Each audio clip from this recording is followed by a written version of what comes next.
Okay, Margaret, thank you so much for giving us some of your time. I know free time for you is few and far between these days, so we appreciate if we can get a little bit of it. But to kind of like reflect on your achievements and your contributions to UOG over the years, can you maybe like take me back and say how the nursing school, I mean, it's always been one of the most popular majors and has many graduates in every commencement ceremony, but let's go way back and say how has that program in the science building started to what it's become today?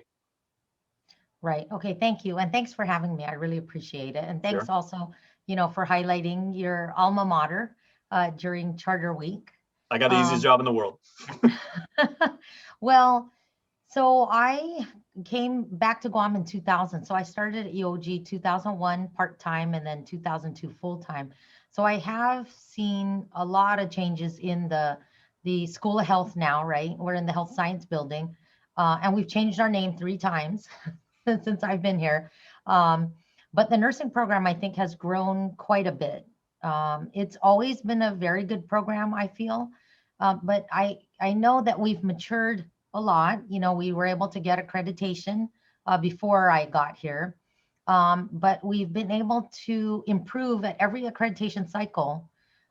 We've improved and gotten a better score. So in the last cycle, for example, we didn't have any deficiencies, and so we were given the maximum accreditation.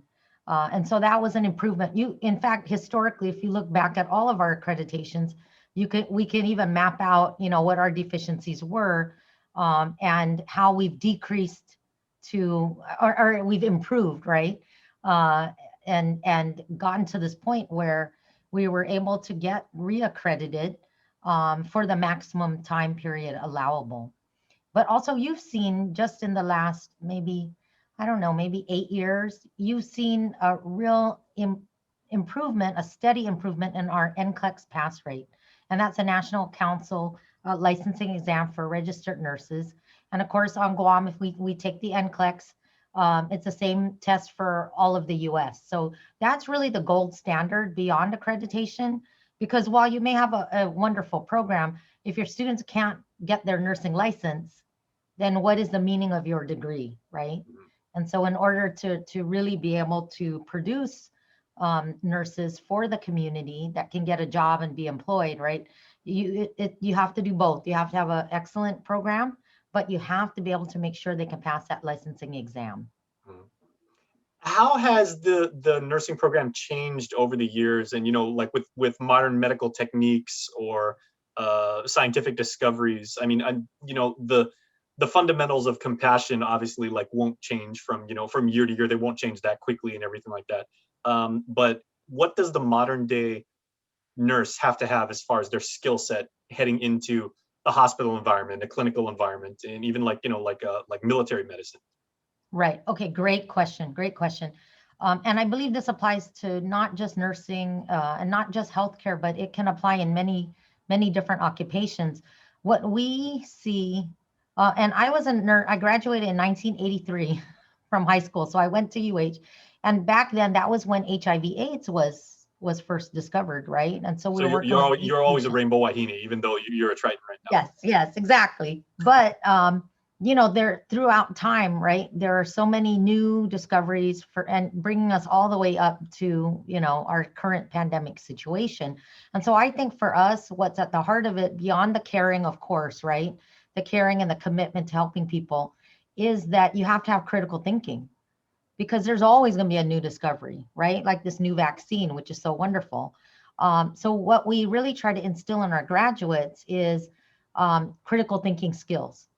How are you going to learn to adapt when something new happens, when there's new technology, right? Which then technology is always changing. And we've seen a real growth in our lab in terms of equipment. In the beginning, when I first got here, I remember having a piece of equipment and I was trying to teach students how to culture a wound. And I opened it up and it was expired, and I said out loud when it expired, and some of the students kind of gasped and said, "Oh my gosh, we weren't even born then." And I just laughed and I thought, and mind you, I had just That must moved have from felt good. California. So I thought, oh my gosh, we're so under resourced, right? And And so through the years with Take Care's qualifying certificate, with funding from the legislature, of course, and then with the external funding that we've been able to garner through our grant programs, um, particularly through HRSA, and then also, we've got NIH grants as well, that we've been able to significantly improve the equipment that the students have. And I think it's important to at least have your basics. Of course, one thing about Guam, because, we have typhoons, and you've seen in the pandemic, people run out of equipment, is that we tell the students, you need to learn how to adapt. You may not have the fanciest piece of equipment, right? A multi-million-dollar lab, but use what you have. And then if you don't have something, what could you use that would be safe? So we really try to be mindful of the setting that we're functioning in. Not that we're low resource, but we're not. We don't want them also to waste money or waste supplies, right? And they may travel. They may go to the Micronesian region where you have developing nation status hospitals. They may go to a big state with fancy equipment. So we try to But really. let's be real. If you stay on Guam, you're not exactly going to work in like a Beverly Hills plastic surgery setting, right? I mean, there are resource challenges. Yes. But one thing I've always noticed about UOG nurses too, and this is across the board. It's not just critical thinking. It's also you train your students with this innate ability to have to think on their feet, because I mean, I don't know if this is part of your instruction, but things happen so fast in the real world and things change so often. And I've seen like the nurses, and they all say, they're like, this is one of the things that we really feel UOG prepares us for. You can't learn that kind of stuff in a book. You can even read about it, but until you actually experience it, I mean, it's a complete culture shock, but they really feel as if you've gotten them ready for the tempo that they're going to have to operate in. Exactly. And Jason, I'm glad you said that, because the key is not just the book work, right? That we are good at, but the key is getting them out there with the seasoned nurses, the nurses at GMH, GRMC, Health Services of the Pacific, Public Health, just on and on, Navy, and of course, FHP Take Care. But we've got these collaborations, and this is where I think Guam is so unique, in that the whole community, we know we don't have enough nurses or other healthcare providers, yet these nurses throughout the island, whatever setting they're in, they are really committed to training the next generation. And so while sometimes it's difficult to have students, they're not paid to take students when we say, oh, can they shadow you, or can you be their preceptor? But all the nurses, and this is where our accrediting body really saw it really well with the nurses that precept our students, is that this is a community that cares about the educational standards and the experiences of students. We can't wait till they graduate to give them, X number of chances to practice with patients, right? To have that hands-on caregiving. And so really it's hats off to the people of Guam who are willing to let our students work with them, and all of the nurses and other healthcare providers that generously give of their expertise. Well, that's enough Malik right there, because we're taking care of, our neighbors, our family members, the next generation. And I mean, I would probably assume, and I know as a UOG graduate, that you say, you can be a total rock star as an accounting major, as a engineer, as a teacher, but your own legacy will be tarnished if you don't give back and make sure that legacy continues. I mean, you'll just be wind up being like a flash in the pan. So you have to make sure that the tradition of excellence for which UOG strives, is maintained. Right. And Jason, I just want to add that the School of Health has, aside from nursing, we also have, of course, our Bachelor of Science in Health Sciences, and our Bachelor of Social Work. And those are excellent programs as well. And I think the pandemic has taught us much about the need for social workers, public health majors, people that can do exercise science and health promotion, as well as nurses.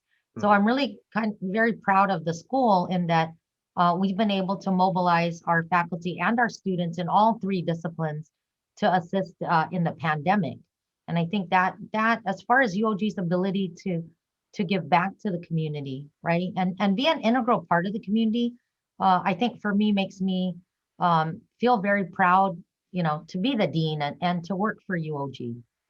Well, let me pose that question to you real quick, because with those three disciplines, even though maybe some of your colleagues kind of saw the pandemic coming, maybe on the horizon, I would dare say that the last year and at least the next year or two going forward is going to be some of the most challenging work and most necessary work of your career. So what do you feel you and the faculty and even the student body, the work that you've been able to do in getting people ready in just these really, really weird times, like what has that meant to you to be able to contribute to our community in that way? Well, fortunately, I have excellent faculty and staff, and our staff have been here with me since March. I think they stayed home maybe a few days, when we all panicked that first week, but then they were able to come back, and without the staff that we have and the faculty, we wouldn't be able to run, these programs that we have, and they really keep me going. They help get our PPEs, for instance. They help us hire the extra help that we need. And then more importantly, they're keeping us safe, right? In bringing back our nursing students and social work, health science. They're really keeping an eye on safety protocols. But moving forward, and even in this pandemic period, because we're not post-pandemic, right? It's still a pandemic. I think one thing that I've really learned, and part of my philosophy is that, early on, we all shut down and we made all the students stay home, right? And the next generation of every occupation, they are going to face more challenges. There will likely be another pandemic. I mean, just in our own lifetime, right? I know HIV/AIDS is nothing like this, but at the time it was scary, right? Mm-hmm. It took a long time to learn exactly the transmission, how to protect ourselves as healthcare workers, right? I was in the 5th grade and that was super scary for my peers. Very scary, right? You had H1N1, you had SARS, and now you have COVID, and there were other pandemics interspersed in there, right? And so for me, my philosophy has been that these students, this current generation, it does not help them in their career or their life, not just career, right? Because it's their life, their life skills as well. If we hide them away and don't let them be exposed to what's going on. And so we've been very fortunate that our social work students are out there with the social workers since PCOR 2, because they really feel that they need to be in the trenches with the other social workers, and they are safe, right? We've already trained them on PPEs. You can do it safely. And then same with our health science majors. Our public health students, in fact, helped with some of the early contact tracing. And even recently, we've had, when UCSF came and did training on contact tracing, we had social work, health science, and nursing students trained, and they continue to help out with contact tracing as well as with the vaccination center. And all of that is in the hope, my hope, that they have the life skills and the job skills to tackle whatever they need in their future, up to and including a pandemic. God forbid there's another one, but I think it's in our best interest to help them get those skills that they need, job skills as well as life skills, right? Which is a tremendous responsibility upon your shoulders and that of your faculty. Because I remember when I graduated in '96, it was just like, oh, okay, well, there's an economic bubble that's about to burst, so we're all going to be really, really rich if we work the stock market. That was literally what we were worried about going forward as CPBA graduates. But tying in, the charter, I guess it's Charter Month this year, right? The Transforming Lives, Advancing Communities theme, right? With so many graduates always being School of Education, accounting majors, and then nurses, the onus, so much of it now is on you to really, truly prepare young minds who want to serve and want to make Guam better in the weirdest of conditions and everything. So where do you think the School of Health is positioned right now in Guam to be able to do just that, to get the right people in the right positions with the right set of skills to do what is life-saving work? Well, fortunately, I strongly feel that we're well positioned because of the work that we've done with, for instance, with our nurses, social work, and health science majors that graduated in the midst of the pandemic in May, right? Like I said, some of the health science majors actually helped with contact tracing. And of course, a lot of the nursing students, actually all of them graduated, and they were immediately hired by GMH, GRMC, and a few at public health. And so I think we have prepared our students, and we continue to prepare our students so that they are definitely job ready. We've had a lot of talks with the faculty since the pandemic. I mean, you could just imagine, right? With nursing, social work, and health science, we've had very open discussions with students, faculty, staff about our plans, how we're going to help them be ready to graduate, what it's going to take. And our seniors, in fact, in all three majors are actually face-to-face for their capstone courses, because I believe that's the key. You need to look at what are the program outcomes, right?